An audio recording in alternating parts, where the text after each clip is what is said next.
Alguém uma vez disse que se você conseguisse tirar todas as pedras do mundo da água da caldeira, teria uma pilha imensa delas. É claro que não existem pedras naquela água, mas os minerais que passam através da terra e pelos rios estão ali, esperando para causar problemas e acabar com a eficiência e confiabilidade da caldeira.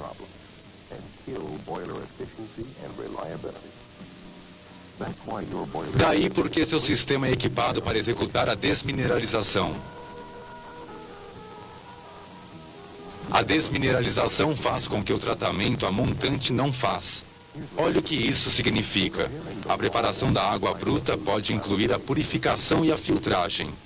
A tarefa difícil é capturar os minerais dissolvidos ou íons, aqueles que você não vê antes que se depositem nos tubos, onde podem causar transferência precária de calor e consequentes defeitos.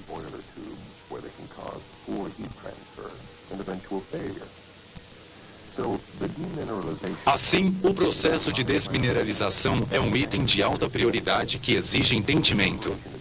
Sua operação baseia-se na troca de íons. A troca de íons é um sistema de desmineralização típico que inclui 2 estágios.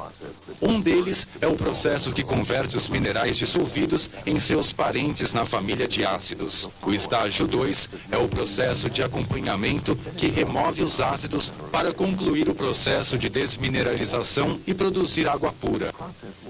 O processo 1 é chamado de troca catiônica e o processo 2 de troca aniônica.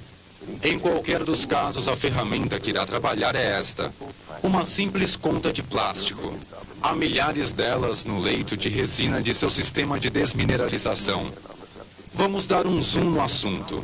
Para observar como essas resinas especiais conseguem remover os minerais dissolvidos, lembre-se que o processo baseia-se na troca de íons. Então, primeiro de tudo, o que é um íon? É uma molécula que adquiriu uma carga elétrica. A carga pode ser negativa ou positiva. Mais vai para menos, menos para mais. Na natureza, há sempre um equilíbrio entre os dois. Para cada mais, há um menos. Cada sal ou mineral na solução mantém o mesmo equilíbrio. Os íons positivos são chamados cátions e os negativos ânions. No sal comum, o cloreto de sódio, o sódio é o mais, ou cátion positivo, o cloreto o menos, um ânion carregado negativamente.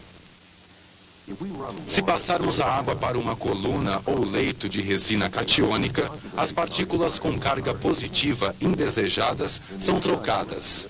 Em uma unidade de resina aniônica, os sólidos dissolvidos passam por uma troca diferente. Aqui, os íons com carga negativa, os ânions, não desejados, são trocados, fornecendo-nos água pura. Nunca se esqueça da importância dessas trocas. O processo chamado troca de íons é a maneira como a água para a caldeira é mantida a mais pura possível. Quando o desempenho de seu sistema de desmineralização está correto, você está minimizando a deposição e a corrosão e ganhando pontos na eficiência operacional global. Ok, vamos examinar o processo de trabalho, primeiro com a resina catiônica. Vamos zerá-la em uma conta. Você pode observar neste corte transversal que ela tem 2 locais de troca dentro e fora. Não é uma conta polida, sólida. Ela inclui cavernas e canais minúsculos carregados de locais de troca de íons. Nesses locais, você tem íons de hidrogênio. Mas como a resina nesses leitos tem pouca atração por esses cátions H+, ela os abandona imediatamente, trocando-os por seus cátions preferidos. Eles são o cálcio, o magnésio e o sódio. Vamos examinar agora um exemplo de troca de cátion usando sulfato de sódio Na2SO4, um componente comum da água bruta. À medida que ele passa pela solução, a resina puxa o sódio para sua superfície e deixa apenas o sulfato na solução. Observe que é um negócio bom para os 2 lados. O sódio, com seu 1+, é carregado pela resina, a qual solta um hidrogênio. Entretanto, há 2 sódios no sulfato de sódio. Lembre-se, Na2SO4. Portanto, 2 sódios são trocados e 2 hidrogênios liberados. Os íons de hidrogênio que estavam na conta penetram na água junto com o sulfato e formam um ácido, H2SO4. Ok, agora a unidade aniônica. Vamos ver o que acontece lá. A resina aqui é diferente da resina da unidade catiônica. Os íons em todos os locais de troca, dentro e fora das contas, são íons de hidróxido. Estão ligados apenas levemente porque esses íons, em particular, não são muito atraídos pela resina. À medida que a água flui da unidade catiônica para a unidade aniônica, as contas abrem mão dos íons hidróxido e recebem em troca íons como sulfatos, cloretos e carbonatos. A montante, a unidade catiônica, já lidou com a água bruta e converteu os minerais dissolvidos em ácidos. Em nosso exemplo, vamos nos deter no ácido sulfúrico que emerge da unidade catiônica. Lá está ele, H2SO4, hidrogênios e sulfatos, encaminhando-se para a unidade aniônica. À sua espera está a resina aniônica para uma troca mais atraente para ela. Nesse caso, o íon de sulfato que chega. À medida que a água contendo ácido passa pelo leito, ocorre a troca de íons. Agora o local de troca não mais aloja o hidróxido. Em seu lugar, há o sulfato. Lembre-se, o sulfato aloja duas cargas negativas e assim, para termos um equilíbrio natural, a resina solta dois hidróxidos com carga negativa. Os hidróxidos unem-se aos hidrogênios que deixam a unidade catiônica e formam água pura. E se você multiplicar aquela troca de íons vários milhões de vezes, verá como a desmineralização é uma maneira eficiente de manter pura a água para gerar vapor. Vamos fazer um resumo rápido do que aconteceu. Primeiro, na unidade catiônica, os cátions carregados positivamente são trocados por hidrogênio. Os ânions carregados negativamente passam sem alterações. Na unidade aniônica, esses ânions carregados negativamente são trocados por hidróxido, o resultado sendo água pura. Conclui-se assim o processo de desmineralização. É um trabalho para peso pesado. Porém, mesmo o peso pesado se exaure e o sistema de desmineralização não é uma exceção à regra. Consequentemente, íons que normalmente seriam removidos da água passam incólumes pela unidade. Chamamos isso de ruptura. Os testes em fábricas indicam quando isso está ocorrendo. A essa altura, teremos que recuperar a capacidade da resina de trocar íons. E esse estágio é chamado de regeneração. Ok? Temos então um quadro de como a desmineralização purifica a água. Agora iremos examinar o processo de regeneração. Primeiro vamos ver a unidade catiônica, depois a aniônica. Cada uma tem cara própria.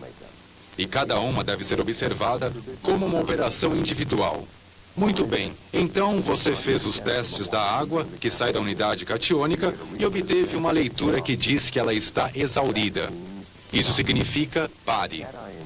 A unidade catiônica deve ser removida e isolada. Em seguida, o ciclo de regeneração pode se iniciar. Ele inclui retrolavagem, regeneração de ácido, deslocamento de ácido, que é o enxágue lento, e finalmente, enxágue rápido. Cada passo é tão importante quanto o próximo, trabalhando juntos em equilíbrio.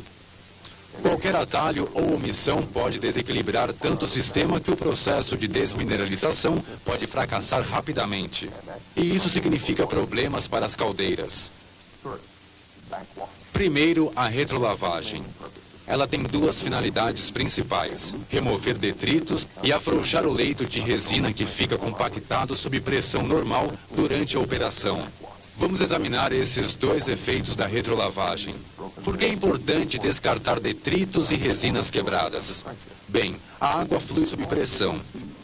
E se os pedacinhos das contas alojam-se e compactam-se, fica mais difícil bombear a água através do leito da resina. Isso resultaria em uma distribuição desigual de água, chamada de canalização.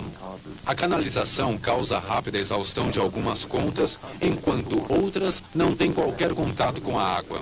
Isso significa ruptura precoce, possível parada no equipamento e muito desperdício.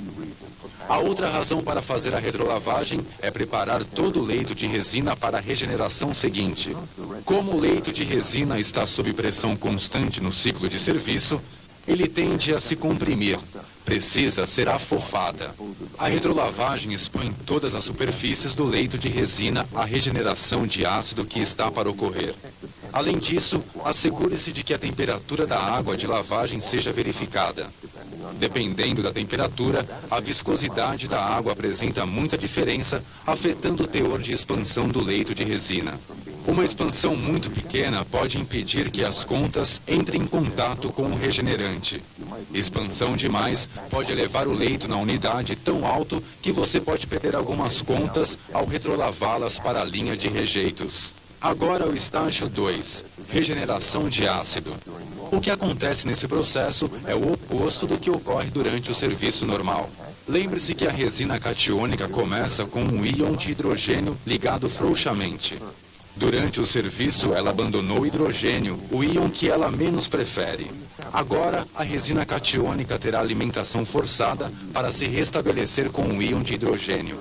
O meio mais comum para essa alimentação forçada é o ácido sulfúrico, H2SO4, e ele é geralmente introduzido em uma concentração de 2 a 6%.